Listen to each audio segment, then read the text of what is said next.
Europe 1, Anne Romanoff. Ah, mon président! Ah, mon président! Mais depuis dimanche soir, Benoît Hamon est le favori pour devenir le champion de la gauche, enfin du Parti Socialiste, enfin ce qu'il en reste. Mais qu'est-ce qu'il y a exactement dans le programme de Benoît Hamon? Mon bisounours, je lui fais des bisous.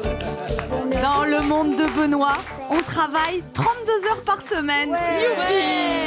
Les Chinois, les 32 heures, ils les font dans la journée.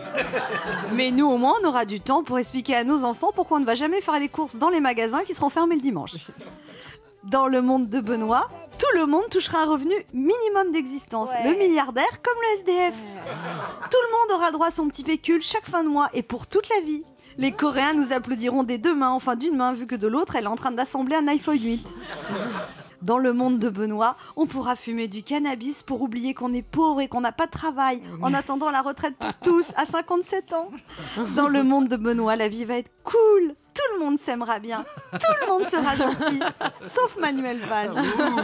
Ouh, méchant. Dans le monde de Benoît Hamon, les fontaines publiques distribueront de la grenadine en été, du chocolat chaud en hiver. Plus personne ne dormira dehors et les robots devront payer des impôts. Eh oui, avant la gauche c'était sous les pavés la plage, maintenant c'est sous les claviers le blé. Avant la gauche c'était la révolution est au bout du fusil, avec le numérique c'est la révolution est au bout de la souris. Alors comment vous expliquer le monde de Manuel Valls est un petit peu différent? Dans le monde de Manuel Valls, ça va filer droit. Autorité de l'État, pas de fumeurs de joint à tous les coins de rue, rétablissement de la fessée pour les ados qui mettent des claques aux candidats, accueil des migrants dans la limite des stocks disponibles, l'écologie, ok, mais une écologie nucléaire. Manuel Valls, c'est une gauche responsable, une gauche raisonnable, une gauche de droite. Manuel Valls, hier soir, sur TF1, a déclaré « J'appelle les socialistes à venir voter ». Il peut même les appeler un par un. Il en reste 6.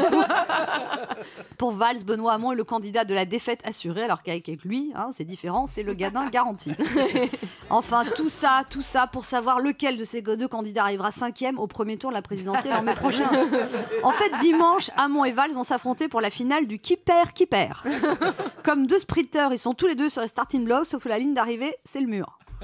Sinon, qu'est-ce qu'on apprend? Claude Guéant, ancien ministre de l'Intérieur, ancien directeur de la police, a été condamné à 1 an de prison. Tout ça parce qu'il aurait reçu des primes en liquide 10 000 € par mois. Non, excusez-moi, si on peut plus détourner un peu d'argent public quand on est au pouvoir, non mais ça devient n'importe quoi. Sinon, à 13h, les infirmières manifestent, on en parle moins que de Hamon, Valls et Guéant. Pourtant, quand la santé fonctionne mal, c'est toute la société qui est malade. Europe 1, midi 30, Anne Romanoff.